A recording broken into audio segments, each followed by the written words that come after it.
Speech off. Hi guys, welcome back to my channel. So I'm here to do my mid-month wrap-up. So I think I've finally gotten back into the rhythm of things as far as my reading. I read 9 books in September and so far, and I DNF'd one. So, and it might be controversial which one I DNF'd, but whatever. This should probably be short just because I read a few books in series, so I can't talk about them. Anyway, first one I read is The Night She Disappeared by Lisa Jewell. I heard about this one through Chloe from Always Booked. I gave this one 4 stars. I'm kind of with Chloe in that it was okay. It wasn't one of Lisa Jewell's best books that I've read, but I liked it fine. Basically, it takes place in 2 timelines. The 2017 timeline, this girl named Tallulah leaves her baby with her mother Kim and basically disappears, and the last Kim hears of her is that she is at a house in the woods called Dark Place. Then in 2019, this lady named Sophie, her boyfriend is going to be like a head teacher, headmaster type person at a boarding school in the woods, and she's just walking along minding her own business when she sees a like a little paper pinned to a tree saying dig here, and so pretty much the 2 timelines kind of converge, and she is sucked into helping solve this mystery of the missing Tallulah with Kim. And yeah, clues start coming up, which brings the whole mystery back up. And yeah, there's also we also get to hear from Tallulah's perspective as to what was happening that led up to her disappearance. So yeah, overall it was okay. I mean, it wasn't as shocking as some of her other books. I'm looking forward to reading None of This Is True, her newest one. I heard it's pretty good, but I'm still on the waiting list at the library, and I try not to buy thrillers because you never really want to read them again once you know what happens. It's not one of those books that you're going to reread a million times, so I have that one on hold. So yeah, there's that one. Next is The Stolen Twins by Sherry J. Ryan. I also give this one 4 stars. I found this one in an Audible sale. So, it's a World War II historical fiction. It's about these twins, Nora and Irina. Nora, they're 15 years old, I think, when there's 2 different timelines. You have 1944 and then 1946/1947 once the war ends. So it's kind of hard to explain the format of these books. So each chapter is by a different girl, and we kind of start off in their present day timeline, which is 1946/1947, and you hear from both twins, and they're in separate locations. So then we kind of flash back in each chapter. You start off in 1946, and then in the middle of the chapter you go back to 1944, and you get bits and pieces of how they got separated. So, but yeah, the 1944 timeline had them, going to Auschwitz, and their mother basically thought she was doing them a favor by saying they were twins because they'd be given special treatment. But obviously she didn't know what special treatment was, why the Nazis were so interested in twins, and they were interested in them because, led by Dr. Mengele, they basically performed medical experiments on them, and because nobody really cared about what happened to the concentration camp prisoners. If the experiment was unsuccessful, it was unsuccessful. So yeah, they pretty much performed scientific experiments on them, and so that's kind of what happened to these twins. And basically the question is, how do they get separated, and will they get back together? Will they meet up in present day? Because they're both looking for each other. So yeah, I mean, it was a pretty good book. I enjoyed it. Not the most remarkable one, but it kept me going. So yeah, 4 stars.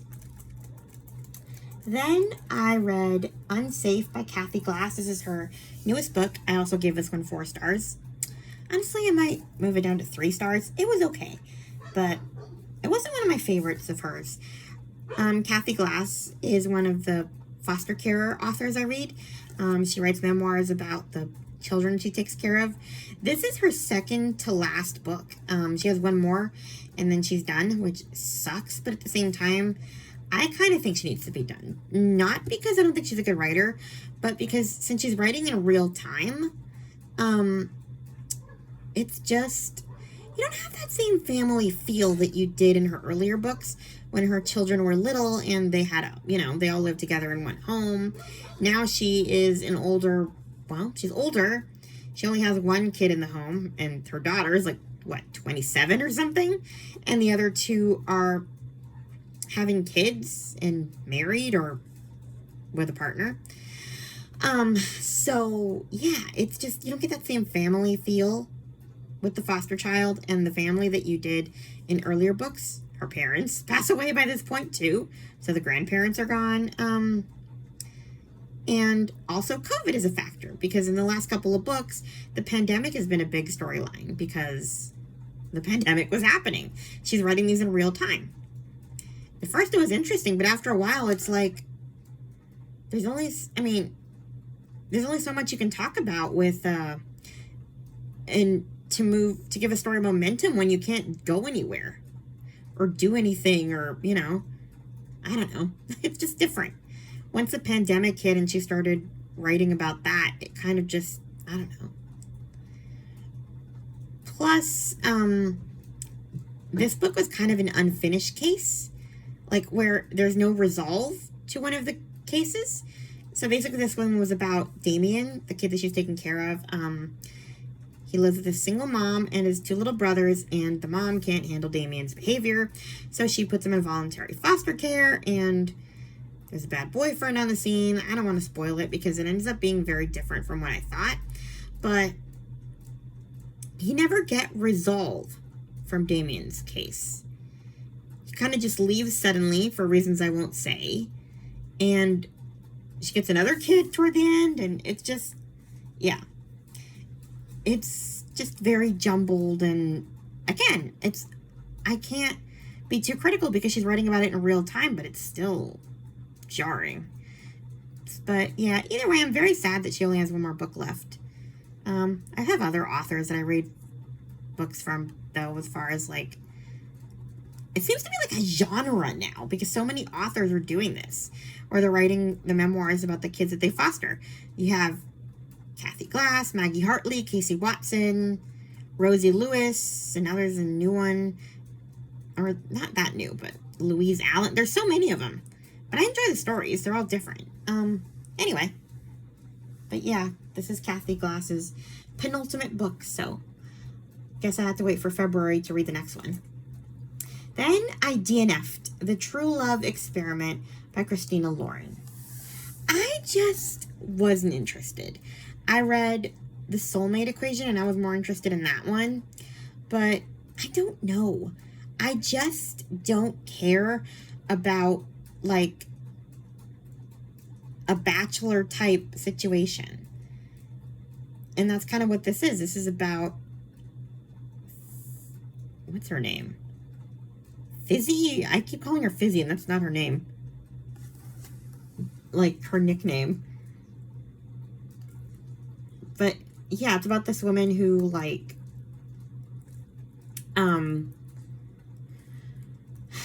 she's a romance author, and she basically is not inspired to write because she hasn't been in love,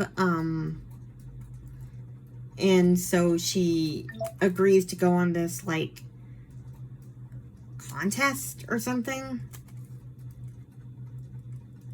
and the Bachelor type thing where you're in a house with a bunch of guys and you have to find your person.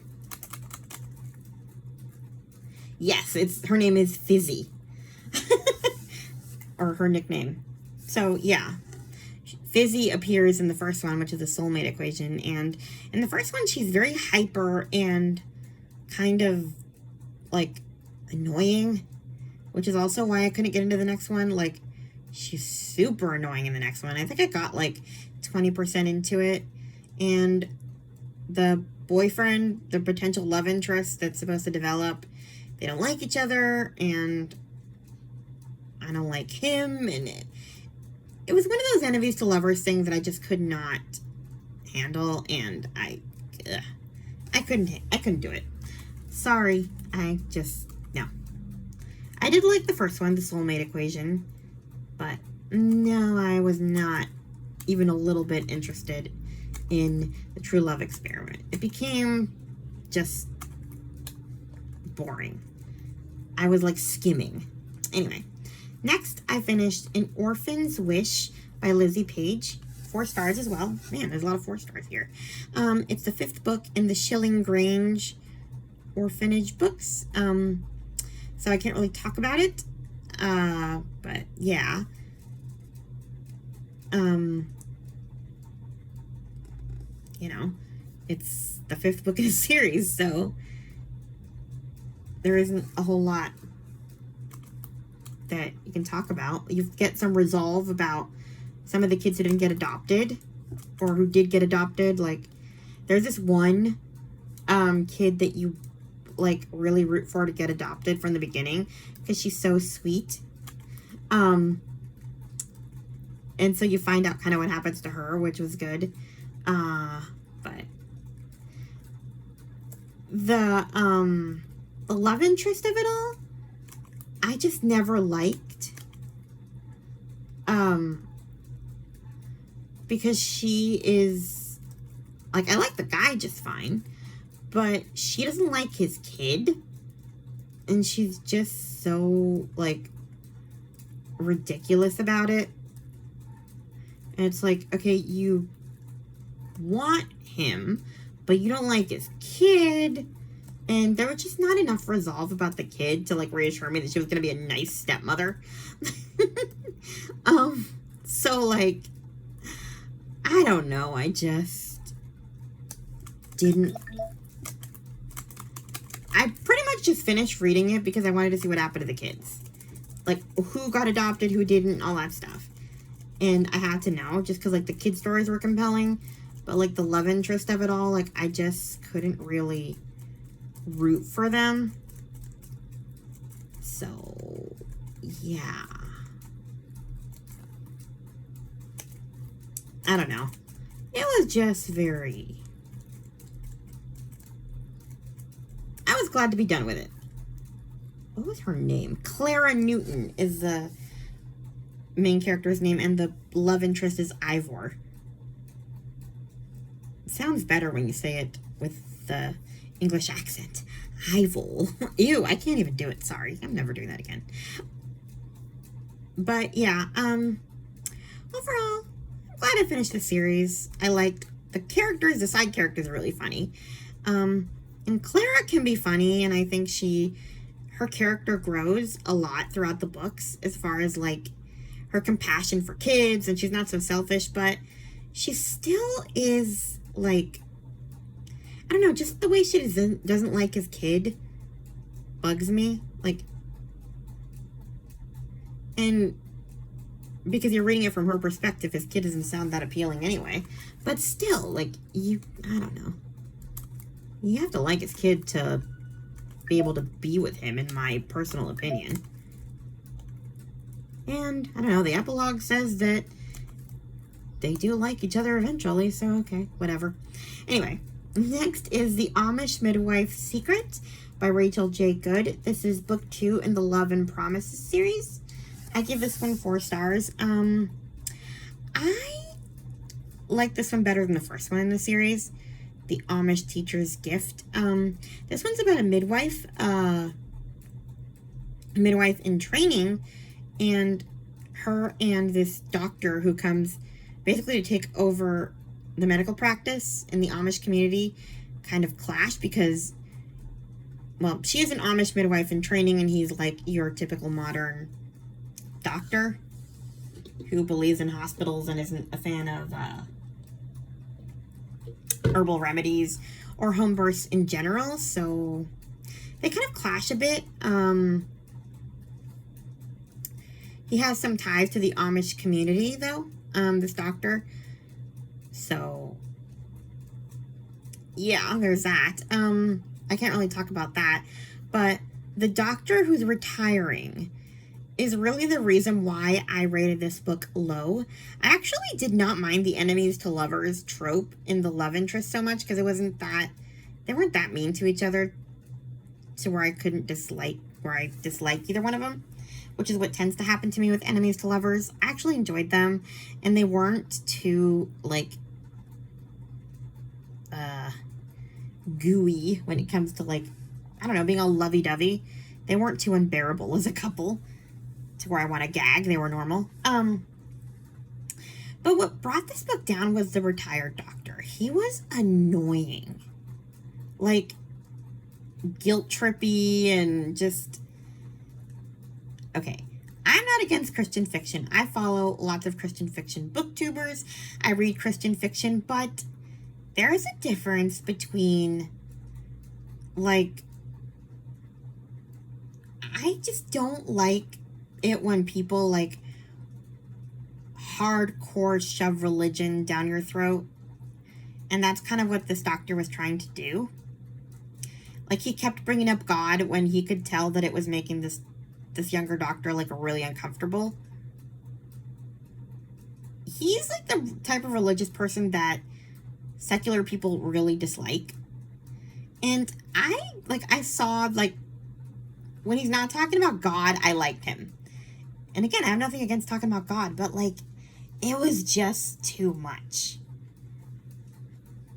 Like, it was overly full of faith content. Like, I like faith content as much as the next person, and I like it in daily life. I like it, you know, when it's established that couples are Christian and it's part of the story. But when you're, like, constantly shoving it down an atheist's throat, like, stop. You're being annoying. So, like, he kind of just annoyed me a lot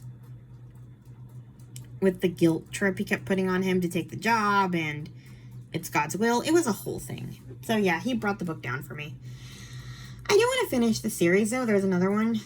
It's about the Amish widow, I think. Anyway, I'm interested in that one. Then I read Counting the Cost by Jill Duggar. I gave this one 5 stars. Speaking of religion, the Duggars are like the super ultra religious family. And this is her kind of going away from that. I reviewed this book on another video, so I won't really talk about it much. But if you know anything about the Duggars, you know, like, you know, kind of what their beliefs are. I did enjoy this book, but I will say that if you are looking for a Jill Duggar bashes her parents book, she does, like, criticize them plenty, but I don't think it's going to be what fans are looking for. So, yeah. Anyway, next is The Long Way Home by Louise Penny. This is book 10 in the Armand Gamache series, Three Pines series. I give this one 4 stars. I'm slowly getting through these books. There's, I think, 18 of them. So I'm actually reading book 11 now. I really want to finish this series, just to be caught up like the rest of the world. It's just so slow to read them, just because there's so many of them. I've been reading them since, like, the beginning of the year. A couple a month if I can. But I also am kind of in a predicament where I can't really binge them if I want to have a channel, because, I mean, I can't talk about them, like, in videos, so I can't just read those. Even though I used to be able to just, like, binge series and be done, you know, like, read them all, and that would be all I read. And I'd be happy with that, but I can't do that when you have a channel. Anyway, this one is about them trying to find one of the townspeople's husband, Clara's husband. I can't really say much about it because, you know, it goes into spoilers for other books, but yeah, they have to find him, and that's kind of the mystery of that book. Then I read The Many Lives of Mama Love, a memoir of lying, stealing, writing, and healing by Laura Love Harding. I give this one 5 stars. I heard about it through Sarah from Sarah's Bookshelves. She interviewed Laura Love, and I decided to read her book after I listened to the interview. She basically tells her story about her journey through addiction, and she did a lot of bad things while she was addicted to drugs. She went to jail, she wrote bad checks, she stole people's credit cards. It was a whole, she did a lot of bad things. And she talked about her time in jail and, after she came out of it, how she had to fight to get her kid back. There is a lot of feelings as you go through this book. At the beginning of the book, you really judge her. She does a lot of things that you're like, why? Why did you do that? It's very understandable to judge her a bit. But as you go through the book and you see kind of her change and stuff, you also kind of realize how sort of unfair the prison system, the system once you get out of prison is. It's you have to make all these appointments for parole and all of these, not parole, probation and just all these different things. But then you're expected to be able to sustain a job and do all these things to get your kid back and all that stuff. You can't get your kid back unless you have a job, but if you're constantly reporting to your probation officer and doing all these extra things for drug court and I don't know, all this stuff, how can you sustain a job? So it's the prison system, or the system post-prison, makes it hard for you to succeed at all. That's why a lot of people just keep going back to prison, because it's easier than trying to live in the real world. Plus, you also have to have people trust you to give you a job. So if people don't trust you, you're not going to have a job. So I did kind of see her uphill battle with the system, which was very, hard to read. Although she does talk about her privilege in being white too, a bit. She at least admits that she has a little bit more privilege. If it was somebody of a different race, Black, Hispanic, other, it would be different, probably, So, yeah. Anyway, it was a compelling read. It's nonfiction that reads like fiction, so I enjoyed that. And the last book that I read is The Midwife of Berlin by Anna Stewart. I gave this one 5 stars. This is the second book in a series. I didn't actually know this was a series until I got the Audible email that says that there's a new book by this author coming out, and I was like, oh wow. So basically, I think the first one was called The Midwife of Auschwitz. And it's about this woman named Esther who, she's a midwife in Auschwitz. Her and this woman named Anna worked together. Anna was a family friend, and she was helping save Jews, so they both ended up in the concentration camp. And they both ended up being midwives there. They were already midwives, but, Anyway. So basically, they figured out a way to save the babies. They figured out that, the Nazis somehow figured that they basically took the blonde babies and gave them to Nazi families. And so Esther and Anna figured, okay, if they're going to do that, we're going to make sure that we can identify them so they can be found after the war. So they would tattoo the prison numbers for the moms onto the babies, under their arms, so that they couldn't, in a place where Nazis probably wouldn't look. And that's how they were able to match babies up with families. And at some point, Esther had her own child. She was pregnant in the camps, so she marked her own child, and this next book is The Search for Her Child. At the end of the first one, she doesn't find her child, and I actually thought that that was kind of how it would end, because she you know, doesn't find her kid. And so I sort of figured, okay, I mean, you know, it's war, stuff happens, that sucks, but I figured that's how it would end. I didn't think there'd be a sequel, but there is a sequel, and she finds her 17, 18 years later, and it kind of goes into, like, the Berlin Wall of it all, like post-World War II, where the wall is divided. So there's a lot of that. And yeah, then you kind of get separated by that. So it was a really interesting read. I never really read about the Berlin Wall divide. I knew it happened, but I never read a book about it, or like how unsafe it was to be on one side of that divide. So yeah, I'm kind of interested in reading that more of that part of history. So yeah, those are the books that I read in the first half of September. My next video should be what I added to Goodreads in the first half of September. It's a lot.